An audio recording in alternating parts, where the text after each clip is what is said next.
जय हिंद साथियों। तो आज के इस वीडियो में बहुपद का वीवीआई ऑब्जेक्टिव क्वेश्चन लेके आए हैं आपके लिए। यदि आप ये वीडियो अंत तक देखते हैं तो आपसे इस चैप्टर से जितने भी ऑब्जेक्टिव आएंगे सारे के सारे बनेंगे, यदि आप वीडियो को अंत तक देखते हैं तब। इसलिए वीडियो को अंत तक देखिएगा, इससे बाहर एग्जाम में कुछ नहीं आने वाला है। ये जितने भी क्वेश्चन हम करवाने वाले सारे को यदि आप ध्यान से पढ़ लेते हैं तो बहुपद से तो एक भी क्वेश्चन आपको नहीं छूटने वाले हैं। तो चलिए शुरुआत करते हैं। पहला ये क्वेश्चन है, देखिए पहला क्वेश्चन है कि निम्न में कौन बहुपद नहीं है। बहुपद है और बहुपद नहीं है क्वेश्चन लगभग हर साल आता है। ये क्वेश्चन देखिए 2018 के बाद 2022 में रिपीट हुआ था। बहुपद है या बहुपद नहीं है पहचानने का बस एक तरीका है। देखिए बहुपद वही कहलाएगा जिसका घात पर ध्यान दीजिएगा। घात क्या नहीं होना चाहिए, क्या नहीं होना चाहिए, तो भिन्न नहीं होना चाहिए। क्या होना चाहिए? भिन्न नहीं होना चाहिए और ऋणात्मक नहीं होना चाहिए, बाकी सब चलेगा। भिन्न और ऋणात्मक नहीं होना चाहिए। देखिए ध्यान से, यहाँ बहुपद नहीं है बोला है तो इसका देखिए घात 1 है, ना ही भिन्न है ना ही ऋणात्मक है, धनात्मक है, तो ये तो बहुपद है। इसका देखिए ये भी बहुपद है, लेकिन यहाँ पर इसको मान देखिए 1/x का -1 है। कहीं ना कहीं इसका घात तो 1 है। आप जानते हैं इनवर्स पढ़े होंगे। इनवर्स जब इसको हम करते हैं तो ये हो जाएगा x का -1 और ये प्लस में 1 हो जाएगा। जब इसको हम उल्टा करते हैं, जब हम सीधे जान लीजिए जब कोई चीज़ नीचे ऊपर जाता है तो चिन्ह उसका बदलता है। यदि नीचे पॉजिटिव है तो ऊपर जाएगा तो क्या हो जाएगा? निगेटिव हो जाएगा। तो यह एक बहुपद नहीं कहलाएगा, बाकी ये बहुपद है। चलिए दूसरा नंबर क्वेश्चन देख लिए। इनमें से कौन बहुपद है? बहुपद होने के लिए घात पर ध्यान दीजिएगा। देखिए इसका घात ये रूट में है, मतलब इसका घात 1/2, तो ये तो नहीं होगा। इसका भी घात देखिए वह भिन्न में है तो ये भी नहीं होगा। इसका भी घात देखिए क्या है, भिन्न में होगा तो ये भी नहीं होगा। ये वाला ऑप्शन सही हो जाएगा। देखिए अब √2 जरूर है लेकिन x पर नहीं, यहाँ पर √3 जरूर है लेकिन x पर हमें ध्यान देना है। x की घात सिंपल है तो वो हो जाएगा। ये क्वेश्चन 14 और 2019 में आया था। चलिए तीसरा नंबर क्वेश्चन देखिए, बहुपद का घात क्या है? बहुपद का घात क्या? जो मैक्सिमम घात रहेगा उसी को कहेंगे। इसका घात 1 है तो इसका घात क्या है? 2। तो मैक्सिमम जो रहेगा 2 है तो 2 हो जाएगा। चलिए चौथा नंबर क्वेश्चन देखिए, बहुपद x का पावर 5 ये हमारा समीकरण दिया है, इन 2 में दिया है ये समीकरण, इसका घात पूछा है। बहुत सारे बच्चे क्या करते हैं, हाईएस्ट घात देखते हैं 6 और 6 मार के चले आते हैं, जो कि बिल्कुल गलत बात है, जो कि बिल्कुल गलत है। यहाँ पर ध्यान से देखिएगा तो दोनों अलग अलग फर्क, दोनों अलग अलग बहुपद है, अलग अलग है, बीच में गुना है। तो इसको हम यदि a मान लेते हैं, इसको b मान लेते हैं, तो इसका a का मैक्सिमम घात क्या है? 5 है, और यहाँ पर गुना हो जाएगा a का पावर 5 है, यानी कि इसका घात मैक्सिमम घात 5 है, और गुना b का मैक्सिमम घात क्या है? 6। तो अब ध्यान से याद रखिएगा, दोनों x x है तो दोनों को a ही मानते हैं, दोनों को a ही मानते हैं, दोनों को क्या करेंगे? a ही मानेंगे, क्योंकि दोनों x x है, x है तो a के पावर 6। अब बताइए कि ये वाला फॉर्मूला याद पढ़े होंगे क्लास 9th में, a के पावर n रहता है और a के पावर m रहता है, तब वो a के पावर m प्लस n हो जाता है। ये चीज़ें आपको याद है? बिल्कुल याद होगा। तो a के पावर यहाँ पर क्या हो जाएगा? 5 प्लस में 6 बराबर में हो जाएगा a के पावर 11। यही घात पूछा हमें, हमें क्या पूछा? घात। तो घात क्या हो जाएगा? 11। ऑप्शन सी इसका करेक्ट आंसर हो जाएगा, 6 नहीं कीजिएगा। यदि यहीं पर भाग रहता तब हम घटा देते, भाग रहता तो हम घटा देते। जैसे कि 5वां नंबर क्वेश्चन में देखिए, यदि पी एक्स बराबर जी एक्स इंटू हमारा क्यू एक्स इंटू जी एक्स, पी एक्स का घात क्या है? पी एक्स का जो घात है, पी एक्स का जो घात है वो हमारा 6 है, और यहाँ पर जी एक्स का घात है, जी एक्स का घात जो है वो हमारा क्या है? 2 है। तो यहाँ पर ध्यान से देखिएगा तो पी एक्स बटा जी एक्स, देखिए क्या बोला? पी एक्स बटा जी एक्स, हमें इससे कोई मतलब नहीं, हमें इससे मतलब है पी एक्स बटा जी एक्स। तो पी एक्स का घात और जी एक्स का घात क्या है? 2 है। जब भाग में रहे तो क्या करना? पावर घट जाता है, पावर क्या हो जाता है? घट जाता है। तो 6 में से 2 जाएगा तो बचेगा 4, ऑप्शन ए हो जाएगा। जब भाग में रहे तो घात घटा दीजिएगा, जब गुना में रहे तो घात जोड़ देना है। सेम देखिए इसमें क्या हमारा दिया है, यदि एफ एक्स बराबर समीकरण दिया है और जी एक्स बराबर ये दिया है, भाग दिया जाए तो भागफल का घात पूछा है। हमें देखिए भागफल का घात पूछा तो इसका पहले लीजिए, सबसे पहला लीजिए इसका x का पावर 4 और इसका पहला लीजिए, हमें केवल पहला से मतलब है, दोनों का पहला लीजिए। भागफल का पहला हमारा घात पूछा है तो ध्यान से देखिएगा, ये हमारा x का पावर 4 है, ये x का पावर 2 है, इसको हमें बदलना है x का पावर 4 में। इसको हम क्या करना है, इसको x के पावर 4 में हमें बदलना है। तो इसके लिए हम ऐसा क्या गुना करेंगे, तो इसको हम गुना करेंगे x का पावर 2 से, तब ये x का पावर 4 आ जाएगा। x के पावर 2 से हम गुना करते हैं तो ये x के पावर क्या आ जाएगा, 4 आ जाएगा। क्लियर, आया समझ। x का पावर 2 हम इसको यदि हम गुना करते हैं तब ये x का पावर क्या आता है, x का पावर 4 आता है। तो इसलिए भागफल का जो हमारा होगा, भागफल का जो हमारा घात होगा, भागफल का जो घात होगा वो 2 होगा। क्यों, क्योंकि हम इसी से गुना कर रहे थे, इस जिससे हम गुना करेंगे उसी का घात हमारा क्या कहलाएगा, भागफल का घात कहलाता है। चलिए 7वां नंबर क्वेश्चन देखिएगा, यदि px बराबर दिया है x का Q minus 5x² plus 2x plus में 2, तो यहाँ पर f1 का मान पूछा है, यानी कि fx बराबर इतना दिया है तो f1 बराबर क्या होगा, यानी कि x की वैल्यू क्या दिया है, 1 दिया है। रख के देख लेते हैं, 2 1 और प्लस में 2, 1 से कोई मतलब नहीं होता, 1 का क्यू 1 होता है, इससे करेंगे कोई फर्क नहीं पड़ेगा, प्लस में हो जाएगा 2 और 2 क्या हो जाएगा 4, 4 1 क्या हो जाएगा 5 माइनस 5 यानी कि आ जाएगा 0, ऑप्शन ए। चलिए 8वां नंबर क्वेश्चन सेम उसी प्रकार से है। यहाँ पर देखिए, यहाँ पर g-1 कर दिया, g-1 यानी कि x की वैल्यू क्या कर दिया, -1, -1 कर दे चाहे कुछ कर दे कोई फर्क नहीं पड़ेगा, कोई फर्क नहीं पड़ेगा। कब, स्क्वायर में गुना करेंगे एक से कोई फर्क नहीं पड़ेगा, 3 हो जाएगा, इससे गुना करेंगे फर्क नहीं पड़ेगा, लेकिन माइनस माइनस चिन्ह जरूर बदलेगा, प्लस 7 प्लस में 2, 7 3 10 2 क्या हो जाएगा 12, प्लस 12 वाला ऑप्शन सही हो जाएगा, ऑप्शन बी हो जाएगा। चलिए 9वां नंबर क्वेश्चन देखिए, द्विघात बहुपद x² प्लस 3x प्लस 2 के शून्यक क्या है। शून्यक पहचाने का बस एक तरीका है, लास्ट वाले पर ध्यान दीजिएगा, किसका गुना करने पर, इनमें से किसका गुना करने पर माइनस का 2 आ रहा है, किसको गुना करने पर माइनस का 2 आ रहा है, इससे बिल्कुल नहीं, इससे बिल्कुल नहीं, इससे, इसी से -2 आ रहा है। सॉरी, एक मिनट, प्लस है तो प्लस आना चाहिए, +2 किससे किससे आ रहा है, इससे भी आ रहा है, क्योंकि माइनस माइनस प्लस, इससे नहीं आ रहा है तो इसको काट देंगे, इससे भी नहीं आ रहा, इस, बस ये दोनों में से कोई आंसर होना चाहिए। अब जब लास्ट वाला हो जाए तो बीच वाला पकड़िएगा, लास्ट वाला हो जाए तो बीच वाला पकड़िए। यदि +3 है तो हमको किसको जोड़ने या घटाने पर -3 प्राप्त होगा, जस्ट उल्टा, लास्ट में दोनों सेम होना चाहिए, लास्ट में सेम वाला आना चाहिए, या बीच में क्या होना चाहिए, दोनों का, जैसे यदि प्लस है तो माइनस आना चाहिए, तो किसको जोड़ने या घटाने पर माइनस आएगा, तो इससे तो नहीं होगा, तो यही वाला ऑप्शन सही हो जाएगा। ऐसे आप ट्रिक से निकाल सकते हैं बिना गुणनखंड किए। चलिए एक क्वेश्चन और समझते हैं, इसका तो हमारा शून्यक निकालने को बोला, तो ये तो बहुत सिंपल है, 25 अपॉन में क्या हो जाएगा, ये गुना, तो ये साइड भाग काटेंगे, 5 दूनी 10, 5 5 25, क्या हो जाएगा 5/2, 5/2 ऑप्शन ए हो जाएगा। एक द्विघात बहुपद के शून्यकों का योग क्रमशः दिया है, गुणनफल दिया है, यानी कि अल्फा प्लस बीटा दिया है 2 और अल्फा इंटू बीटा दिया है हमारा -15। अब ध्यान से देखिएगा, बहुत सारे बच्चे इसका फॉर्मूला लगा के पूरा कैलकुलेशन करने लगते, वैसा नहीं कीजिए, ये पकड़िए, अल्फा इंटू बीटा क्या कौन होता है लास्ट में, तो दोनों सेम सेम होना चाहिए, यानी ये 15 है तो ये भी -15 है, तो ये भी -15, तो प्लस वाला काट दीजिए। अब यहाँ पर देखिए ये किस में आया है, प्लस में आया, तो यहाँ पर माइनस वाला होगा तो प्लस में काट दीजिए, बचा 1, यही आंसर हो जाएगा।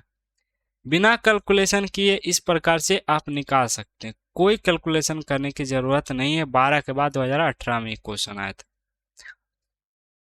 12 नंबर क्वेश्चन देखिए, सेम द्विघात बहुपद जिसका शून्यक -2 और 6 हो, तो ध्यान से देखिए शून्यक दिया है, यानी कि अल्फा बराबर दिया है -2 और बीटा बराबर दिया है 6, तो पहले हम अल्फा प्लस बीटा निकालेंगे, जो कि -2 प्लस हो जाएगा 6, यानी कि प्लस का 4, और अल्फा इंटू बीटा निकाल लेंगे जो कि हो जाएगा 6 दूना माइनस का 12। यदि ये माइनस है तो इधर भी माइनस होना चाहिए, तो प्लस वाला काट दीजिए।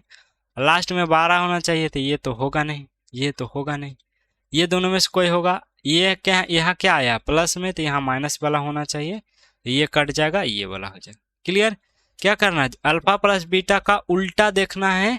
यदि यहाँ पर माइनस आया तो यहाँ पर प्लस होना चाहिए, यदि यहाँ पर प्लस आया तो वहाँ पर माइनस होना चाहिए। अल्फा इंटू बीटा में दोनों सेम होना चाहिए, अल्फा इंटू बीटा में दोनों सेम होना चाहिए। आया इस बात समझ में? 13 नंबर क्वेश्चन देखिएगा, सारा क्वेश्चन अलग अलग है, एक ही क्वेश्चन हम बार बार नहीं ला रहे हैं। द्विघात बहुपद x square plus 7x plus 10 का शून्यक अल्फा बीटा, तो अल्फा इंटू बीटा क्या होता है, सी बटाए, तो सी का मान क्या है 10 अपॉन में 1 यानी कि 10। ऑप्शन ए हो जाएगा। 14 नंबर क्वेश्चन देखिए, अल्फा और बीटा, तो यहाँ पर अल्फा प्लस बीटा पूछ लिया, देख लीजिए alpha plus beta minus B बटाए, तो माइनस लिखेंगे, बी का मान -3 बराबर 1 यानी कि 3। इस टाइप का क्वेश्चन तो आपको आसानी से बन जाना चाहिए। 15 नंबर क्वेश्चन देखिएगा, यदि बहुपद एक्स स्क्वायर माइनस के एक्स प्लस 8 के शून्यकों का योग दिया है हमारा क्या, यानी कि अल्फा प्लस बीटा दिया हमारा 6, तो के का मान पूछा है, तो अल्फा प्लस बीटा क्या होता है माइनस बी बटा ए बराबर हो जाएगा 6। माइनस ए, बी की वैल्यू के हो जाएगा, माइनस का के दिया है क्वेश्चन में, ए की वैल्यू 1 बराबर 6, के बराबर क्या हो जाएगा 6, ऑप्शन डी। 16 नंबर क्वेश्चन देखिए, यदि द्विघात बहुपद का एक शून्यक दिया है -3, एक शून्यक दिया है मतलब वो x का मान दिया, शून्यक मतलब x का मान होता है, हमेशा याद रखिए। तो शून्यक मतलब x का मान, तो जहां जहां आपको x दिख रहा है वहां वहां पुट कर दीजिए, बराबर कर दीजिए 0 के। 3 का स्क्वायर क्या हो जाएगा 9, और माइनस माइनस प्लस हो जाएगा 33, माइनस क्या हो जाएगा k बराबर 0। 33 और 9 हो जाएगा 42, ये माइनस से उधर भेज दीजिए प्लस, के की वैल्यू आ गया 42, ऑप्शन बी। चलिए 17वां नंबर क्वेश्चन देखिए, यदि बहुपद 2x square plus 5x minus के शून्यक एक दूसरे के व्युत्क्रम हो, तो के का मान क्या। व्युत्क्रम मतलब क्या होता है, उल्टा। मान लीजिए कि एक अल्फा है तो उसका उल्टा 1/बीटा होता है, उसका उल्टा क्या होता है 1/बीटा होता है, ये याद रखिएगा। यदि बीटा का बोलेगा तो 1/अल्फा हो जाएगा, उसका उल्टा होता है, यानी दोनों का व्युत्क्रम मतलब एक दूसरे का उल्टा, यानी कि ये ऊपर है तो ये इसका नीचे है। तो कोई भी एक लीजिए, इसको हम क्रॉस मल्टीप्लिकेशन करेंगे तो अल्फा इंटू बीटा हो जाएगा, बराबर हो जाएगा 1। अल्फा इंटू बीटा क्या होता है, सी बटा ए बराबर 1। सी का वैल्यू माइनस के, ए का वैल्यू 2, बराबर क्या आ जाएगा 2। के की वैल्यू यहाँ पर से निकालेंगे, सॉरी यहाँ पर 1 हो जाएगा। के का वैल्यू निकालेंगे क्रॉस मल्टीप्लिकेशन करके तो आएगा 2, के बराबर हो जाएगा -2, ऑप्शन बी हो जाएगा। कितना आसान था ये क्वेश्चन। 18 नंबर क्वेश्चन देखिए, यदि बहुपद एक्स स्क्वायर प्लस ए एक्स माइनस बी के मूल बराबर हो परंतु विपरीत चिन्ह का हो, तो ए का मान क्या होगा। विपरीत चिन्ह का मतलब एक अल्फा है तो एक प्लस में अल्फा है, तो एक माइनस में बीटा है, दोनों क्या विपरीत चिन्ह है। माइनस इधर इधर क्या आ जाएगा, प्लस में आ जाएगा, बराबर हो जाएगा। कुछ नहीं बचता तो 0, 1 नहीं बचता है, 1 नहीं बचता, ये बिल्कुल याद रखिएगा। अल्फा इंटू बीटा क्या होता है माइनस बी बटा ए, बराबर हो जाएगा 0। बी का मान क्या है, बी का मान है हमारा -a, ए की वैल्यू 1 बराबर 0। यहाँ पर -a बराबर 0, ए की वैल्यू हो जाएगा 0। बहुत सारे बच्चे 1 मान लेते हैं, वहाँ कुछ नहीं बचता, गुना थोड़ी ना हो रहा है, ऑप्शन डी हो जाएगा। ओहो, भूत आ जाता कभी कभी। यदि अल्फा और बीटा एफ एक्स का मूल दिया हमारा 1/अल्फा प्लस में 1/बीटा, क्या करना है, भिन्न के जोड़ आता है, निकाल दीजिए अल्फा, यहाँ पे ऊपर हो जाएगा alpha plus beta. Alpha plus beta तो आपको पता ही है, तो अल्फा प्लस बीटा क्या होता है माइनस बी बटा ए, तो क्या हो जाएगा -1/1, यानी कि माइनस माइनस माइनस क्या हो जाएगा, नहीं -1 ही हो रहेगा। अल्फा इंटू बीटा निकालिए, सी बटा ए, तो हो जाएगा 1/1 यानी कि 1। -1 बटा में 1 क्या हो जाएगा -1, आंसर ऑप्शन बी।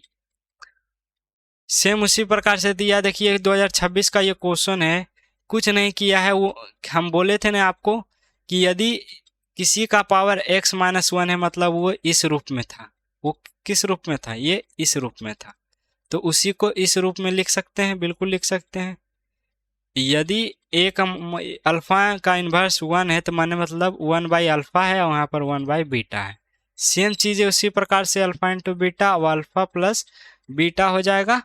और यहाँ पर अल्फा प्लस बीटा का मान निकालिएगा। अल्फा प्लस बीटा का मान जो कि होता है -b/a, तो -4/4 काटेंगे तो वैल्यू हो जाएगा -1। अल्फा इंटू बीटा हो जाएगा क्या, 1/4, c/a 1/4। तो यहाँ पर अल्फा हो जाएगा माइनस, यहाँ पर हो जाएगा 1/4।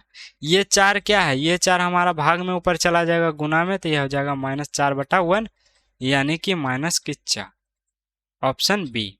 ध्यान से देख के बनाइएगा। चलिए 21 नंबर क्वेश्चन देखिए, उसी प्रकार से हमारा दिया है एक शून्यक दिया है 4, तो बहुपद का एक गुणनखंड क्या होगा। तो एक गुणनखंड होगा, अच्छा एक मिनट, पी एक्स का शून्यक दिया है, शून्यक दिया है यानी कि x बराबर दिया है 4। ध्यान से देखिएगा, x बराबर 4, x प्लस है तो इधर आ गया -0। ये होगा माइनस वाला, प्लस वाला नहीं कीजिएगा, माइनस वाला कर दीजिएगा।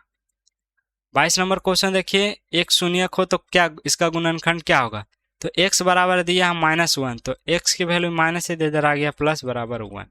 ऐसे बनाइएगा, इधर कुछ नहीं तो 0 बचता है, sorry, option B. 23 number question देखिएगा, यदि बहुपद x² प्लस 5x प्लस में 8 का शून्यक अल्फा बीटा हो तो इसका मान निकालना है। तो ध्यान से देखिए, ये square plus B square plus 2ab पर नहीं बैठ रहा है, 2ab पर नहीं बैठ रहा है, तो क्या होगा, a प्लस बी का होल स्क्वायर होता है, यानी कि अल्फा प्लस बीटा का होल स्क्वायर। तो अल्फा प्लस बीटा क्या होता है, -b/a, तो हो जाएगा 5/1, यानी कि -5। तो यहाँ पर हो जाएगा -5 का होल स्क्वायर, यानी कि हो जाएगा 25। बहुत सारे बच्चे अल्फा इंटू बीटा निकालेंगे, दिमाग लगाना कि यहाँ पर इस फॉर्मूला पर बैठ रहा है, तो हम फॉर्मूला का यूज करेंगे। 24 नंबर क्वेश्चन देखिएगा, सेम उसी प्रकार से दिया है। इसको जब अल्फा को गुना करेंगे बीटा से तो क्या होगा, अल्फा इंटू बीटा, अल्फा को गुना करेंगे 1 से तो क्या हो जाएगा अल्फा, और इसको करेंगे 1 से तो क्या हो जाएगा हमारा बीटा, बीटा 1 से 1 करेंगे तो प्लस में 1 हो जाएगा। अल्फा, ये क्वेश्चन देख लीजिए आप, 24 और 22 में क्वेश्चन आया था, अल्फा इंटू बीटा निकालेंगे, अल्फा इंटू बीटा निकालें तो क्या होगा c/a, तो क्या हो जाएगा -5/1। और अल्फा प्लस बीटा निकालते हैं जो कि -b/a होता है। तो ध्यान से देखिएगा, एक मिनट, इतना आसान से नहीं बनेगा, ये थोड़ा सा खिंचाएगा। x² माइनस गुना करेंगे तो 3x, और माइनस हो जाएगा 3 और माइनस हो जाएगा 5, x का स्क्वायर -3x से माइनस माइनस क्या हो जाएगा प्लस 8 हो जाएगा बराबर 0। अब निकालिए अल्फा प्लस बीटा, जो कि होता है -b/a, यानी कि -3/1, यानी कि 3। और अल्फा इंटू बीटा निकालिए, जो कि हो जाएगा c/a, यानी कि -8/1, यानी कि -8।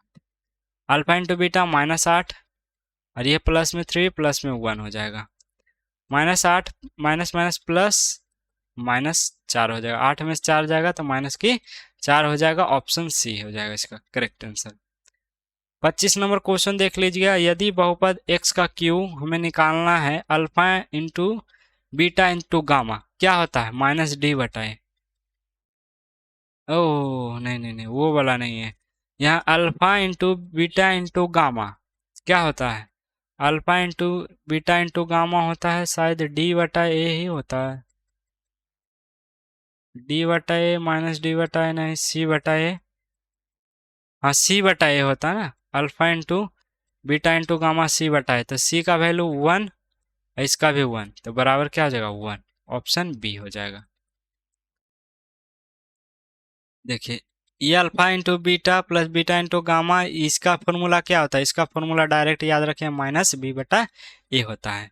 तो माइनस लगाएंगे, और b का वैल्यू यहाँ से देखिए निकालिए, तो यहाँ पर क्या हो जाएगा -11, अब अपॉन में हो जाएगा 6, तो माइनस माइनस प्लस हो जाएगा 11/6 हो जाएगा,